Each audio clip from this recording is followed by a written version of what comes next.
धर्मवीर भारती की कनुप्रिया का दूसरा गण मंजरी परिणय आम्र भौर का गीत। ये जो मैं कभी कभी चरम साक्षात्कार के क्षणों में बिल्कुल जड़ और निस्पंद हो जाती हूँ, इसका मर्म तुम समझते क्यों नहीं सांवरे।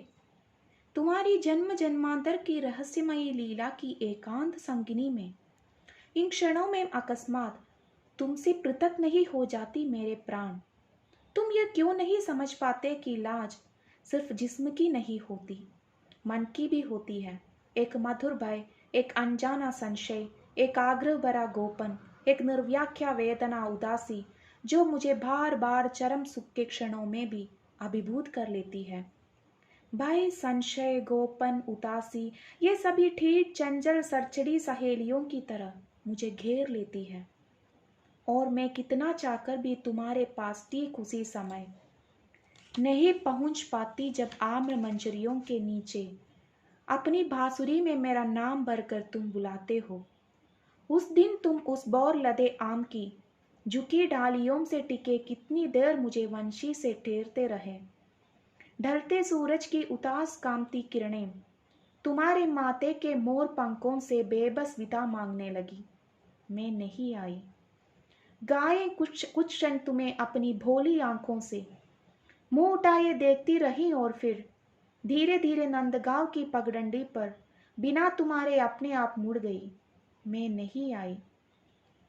यमुना के घाट पर मछुओं ने अपनी नावें बांध दी और कंधों पर पतवारें रख चले गए। मैं नहीं आई।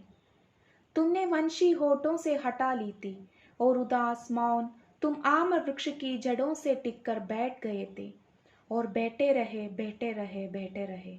मैं नहीं आई, नहीं आई, नहीं आई। तुम अंत में उठे, एक झुकी ढाल पर खिला एक बौर तुमने तोड़ा और धीरे धीरे चल दिए। अनमने तुम्हारे पांव पगडंडी पर चल रहे थे, पर जानते हो तुम्हारे अनजान में ही तुम्हारी उंगलियां क्या कर रही थी। वे उस आम्र मंजरी को चूर चूर कर श्यामल वनघासों में बिछी उस मांग सी उजली पगडंडी पर बिखेर रही थी। ये तुमने क्या किया प्रिय? क्या अपने अनजाने में ही उस आम के बौर से मेरे कुंवारी उजली पवित्र मांग भर रहे थे सांवरे?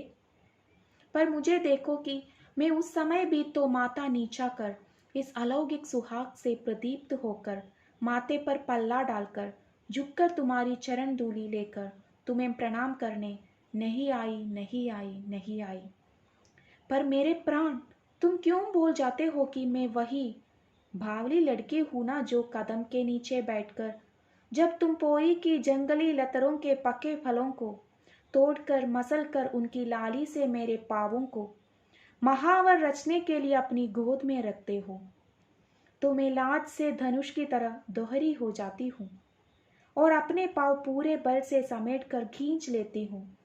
अपनी दोनों बाहों में अपने घुटने कस मुंह फेर कर निश्चल बैठ जाती हूँ। पर शाम को जब घर आती हूँ तो निवृत्त एकांत में दीपक के मंद आलोक में अपने उन्हीं चरणों को अपलक निहारती हूँ। भावली सी उन्हें बार बार प्यार करती हूँ। जल्दी जल्दी में अदबनी उन महावर की रेखाओं को चारों ओर देखकर धीमे से चूम लेती हूँ। रात गहरा आई है और तुम चले गए हो, और मैं कितनी देर तक बाह से उसी आम्र डाली को घेरे चुपचाप रोती रही हूँ, जिस पर टिककर तुम मेरी प्रतीक्षा करते हो। और मैं लौट रही हूँ हताश और निष्फल, और ये आम के बौर के कण कण मेरे पावों में बुरी तरह साल रहे हैं।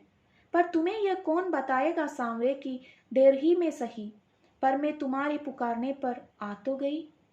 और मांग सी उजली पगडंडी पर बिखरे ये मंजरी कण भी अगर मेरे चरणों में घटते हैं तो इसीलिए ना कि कितना लंबा रास्ता कितनी जल्दी जल्दी पार कर मुझे आना पड़ा है, और कांटों और कांकरियों से मेरे पांव किस बुरी तरह घायल हो गए हैं। ये कैसे बताऊं तुम्हें कि चरम साक्षात्कार के ये अनूठे क्षण भी जो कभी कभी मेरे हाथ से छूट जाते हैं, तुम्हारी मर्म पुकार जो कभी कभी मैं नहीं सुन पाती, तुम्हारी भेंट का अर्थ जो नहीं समझ पाती, तो मेरे सामने लाज मन की भी होती है। एक अज्ञात भय, अपरिचित संशय, आग्रह भरा गोपन और सुख के क्षण मैं भी घिर आने वाली निर्व्याख्या उदासी, फिर भी उसे चीर कर देर में ही आऊंगी प्राण, तो क्या तुम मुझे अपनी लंबी चंदन बाहों में भरकर बेसुध नहीं कर दोगे।